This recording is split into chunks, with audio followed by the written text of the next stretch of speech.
నీవే యేసయ్యా, నీవే యేసయ్యా. ఫిలిప్పీలకు రాసినటువంటి లేఖ 3:8. వానిని మాత్రమే కాక అంతకంటే అధికమైన విలువగల దానికై అనగా నా ప్రభువుకు యేసుక్రీస్తును గూర్చిన జ్ఞానమునకై నేను సమస్తమును పూర్తి నష్టముగానే పరిగణిస్తాను. క్రీస్తుని గురించి, జ్ఞానమును గురించి కాబట్టి ఇంక ఏది కూడా పనిచేయదు. అంతటి విలువైనటువంటి ఆ జ్ఞానాన్ని మనం సంపాదించాలి. దేవుని రాజ్యమును అర్థం చేసుకున్నట్టు ప్రియ సహోదరి సహోదరులారా, అంత సులభతరము కాదది. పలు రకాలుగా వివరించబడినది. పలు రకాలైనటువంటి ఉపమానములతో ప్రభు మనకు నేర్పిస్తున్నాడు. అదే మనం చూస్తున్నాము ప్రియ సహోదరి సహోదరులారా. మత్తయి శుభవార్త 6:33 చూడండి. మార్కు శుభవార్త 1:14-15 ఒకటి తీయండి. మార్కు శుభవార్త 1:14-15, మత్తయి శుభవార్త 6:33 మరియు లూకా శుభవార్త 17:20-21. ముందు మార్కు చదవండి. మార్కు శుభవార్త 1:14-15.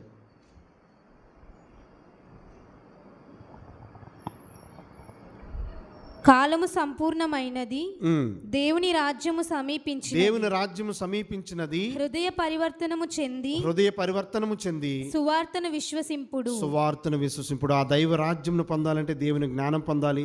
రెండవది ఏముండాలా? హృదయ పరివర్తన అవసరం. అదేవిధంగా లూకా శుభవార్త 17వ అధ్యాయము 20-21.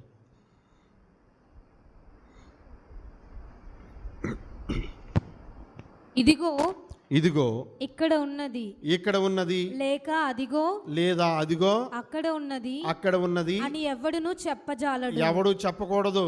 అందుకనే ప్రియ దైవ ప్రజలారా, దైవరాజ్యం ఇక్కడ ఉంది అక్కడ ఉందని కాదు. ఎక్కడుందన్నా చదువు, అది మీ మధ్య ఉన్నది. ఎక్కడ ఉన్నది? అందుకే ఒక కీర్తనకారుడు అంటాడు, ఎక్కడుందిరా ఓరన్నలార దైవరాజ్యం ఎక్కడుందిరా అని వివరించుకుంటూ వెళ్తాడు. ఎక్కడుంది? అది ఎక్కడో లేదు, మీ మధ్య ఉన్నదని మరిచిపోకూడదు. అందుకే మత్తయి శుభవార్త 6:33 చూడండి. మొదట ఆయన రాజ్యమును నీతిని వెదుకుడు, అప్పుడు అన్నీ నీకు అనుగ్రహించబడును. పరలోక రాజ్యమునకై వెతకండి. వాటి కోసం మనం ప్రయత్నించాలి. ప్రియ సహోదరి సహోదరుల, దేవుని యొక్క రాజ్యమును నడిపించడానికి ఈరోజు అన్నమ జోక్యం పండుగ జరుపుతున్న మనము వారు చేసిందంతా కూడా ఏంటి? దేవుని యొక్క రాజ్య పాలనకై, ఆయన అధికారాన్ని ఈ లోకాన్ని తీసుకురావడానికి వారు ఎంతో త్యాగం చేసి ప్రియ దైవ ప్రజ మరియ తల్లిని సిద్ధపాటు చేశారు. అమ్మ దేవుని అనుగ్రహ పాత్రులు అవ్వడానికి వారి పాత్ర ఎంతో ఉన్నది. వారి ఏకాగ్రత, వారి యొక్క విశ్వాస జీవితం అన్నీ కూడా ప్రియ దైవ ప్రజలారా వారికి పంచి ఇచ్చారు అమ్మకు. అందుకే మరియ తల్లి రక్షకుని ఈ లోకానికి తీసుకురాగలిగింది. కాబట్టి ప్రియ సహోదరి సహోదరులారా, ఈ యొక్క దైవ రాజ్యముల గురించి మనం ధ్యానించినప్పుడు ప్రియ దైవ ప్రజలారా, అదిగో మనము 3 విషయాలు చూస్తూ ఉన్నాము. ఏంటది? ఈరోజు సువార్తలో దైవరాజ్యం దేనితో పోల్చబడింది? దాచబడినటువంటి ధనము, రెండవది ఆనిముత్యము, మూడవది చేపల వల. మొదటి 2 మనం చూస్తున్నాం. ప్రియ సహోదరి సహోదరులారా, దేవుని యొక్క ప్రత్యేకమైనటువంటి ఆశీర్వాదము మనం సంపాదించమా? దేవుడిస్తాడా? మనం తీసుకునేది ఏం లేదు. మనం సంపాదించే శక్తి మన దగ్గర ఉందా? ఎవరికైనా ఉందా మన దగ్గర? లేదు. ఎవరివ్వాలది? ఆయన. అందుకే ప్రభు ఏమంటాడు? అదిగో ఇంకొక దగ్గర చెప్తున్నారు. మత్తయి సువార్తలో మనం చూస్తున్నాం 4వ అధ్యాయం దగ్గర ఒక మాట ఉంటుంది. ప్రియ సహోదరి సహోదరులారా, ఒక యజమానుడు రాత్రి విత్తనము చల్లి తెల్లవారులేసరికి అది చిగురిస్తుందే. దైవరాజ్యం దానితో చెప్పబడింది. ఒక ఆవగింజతో పోల్చబడినది. చిన్నదైన ఈ విత్తనం ఏమవుతుంది? వటవృక్షమై ఆ వృక్షమునందు అనేకమైనటువంటి పక్షులు వచ్చి చేరుకుంటాయి. ఇది మానవ దృష్టిలో అసాధ్యముగా కనిపిస్తుంది కదా, కానీ దేవుని దృష్టిలో సమస్తము కూడా సాధ్యమే. అలాంటి దైవరాజ్యం గురించి ప్రియ దైవ ప్రజలారా గమనించండి. ఈరోజు సువార్తలో మనం చూస్తున్నాము. అదిగో భూమిలో దాచబడినటువంటి ఆ యొక్క లంకె బిందెలను సంపాదించుకోవడానికి ఏం చేశాడు? ఉన్నదంతా అమ్మి, అంటే వాటిని త్యాగం చేసి విడిచిపెట్టి ఒకటే ఉండాలనుకున్నారు. అదే విధముగా ఆనిముత్యమును పొందాలనుకుంటే ఏం చేయాలనుకున్నాడు ఆయన? ఆయన సమస్తముని అమ్మి అది మాత్రమే ఉంటే చాలు. విడిచిపెట్టుట. ప్రియ దైవ ప్రజలారా, దేవాది దేవుడు మన కోసం అన్నీ తను విడిచిపెట్టుకోలేదా? తన దైవత్వాన్ని విడిచిపెట్టుకోలేదా? అందుకే ప్రియ సహోదరి సహోదరులారా, మనం దేవుని యొక్క వాక్యం మనం చూస్తున్నాము. తాను మనలను వెలనిచ్చి కొనుక్కున్నాడు. తిమోతికి రాసినటువంటి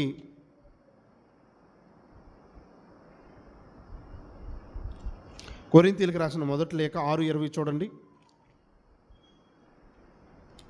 కొరింథీయులకు రాసినటువంటి లేఖ, మొదటి లేఖ 6:20. మీరే ఒకరికి ఒకరు అన్యాయం చేసుకొనుచున్నారు, ఒకరిని ఒకరు దోచుకొనుచున్నారు. మరొకసారి చూడమ్మా, కొరింథీయులకు రాసిన మొదటి లేఖ 6:20. మీరు వెలపెట్టి కొనబడిన వారు కాబట్టి మీ శరీరముతో దేవుణ్ణి మహిమపరచండి. You are paid. Jesus paid the ransom. ఆయన వెలనిచ్చి, తన రక్తమునిచ్చి వెలనిచ్చుకున్నాడు. పేతురు గారు రాసినటువంటి లేఖ, మొదటి లేఖ 1వ అధ్యాయం 18-19 చూస్తే, వెండి బంగారము వంటి నశించిపోయే వస్తువులతో కాక క్రీస్తు యేసు యొక్క అమూల్యమైన రక్తముతో మీరు విమోచించబడితేరని తెలుసుకొనండి. వెలనిచ్చుకున్నాడు నిన్న ఆయన. ప్రత్యేకముగా బంగారము కంటే విలువైనటువంటి ఆయన రక్తములో మీరందరూ కూడా ప్రోక్షించబడుతున్నారా లేదా? ప్రోక్షించబడుతున్నారా లేదా? రోజు దివ్య సప్రసాదము స్వీకరించుటలో ఆయన రక్తము మీ యందు ప్రోక్షించబడుతుంది. మీరు వెలనిచ్చి కొనబడ్డారు. పోయిన వారం ఏం చెప్పాను మీకు? దేవుని ఉదారతలో బ్రతుకుతున్నామా? దేవుని ఉచితంలో బ్రతుకుతున్నామా? ఉదారత ఉచితమా? ఉదారతను ఎందుకు చెప్పారు? సర్వము మీకోసం ఇచ్చేశాడు ఆయన, అందుకే ఉదారత. ఉచితం ఎందుకు కాదు? ఉచితం ఎందుకు కాదు? సగం సగం ఇవ్వలేదు, పూర్తిగా డబ్బిచ్చి కొనుక్కున్నాడు మిమ్మల్ని, వెలనిచ్చి. ఏ డబ్బది? రక్తము అన్నటువంటి దానిని, ప్రాణము, రక్తం అనగా ప్రాణము, ఆ ప్రాణమును వెచ్చించి త్యాగము చేసి మరణించి నీకోసం ప్రియ సహోదరి సహోదరులారా ఆయన ఎన్నుకున్నాడు రక్షించబడాలని.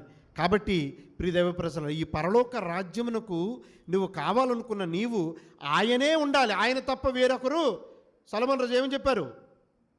ఇది మా తరము కాదు, మేము చేయలేము, అది నీవు మాత్రమే దేవా చేయగలిగినటువంటి శక్తి నీ దగ్గర ఉన్నది, అది మాకు అనుగ్రహించండి అని మనం ఇప్పుడు కూడా దేవుణ్ణి కోరుకోవాలి.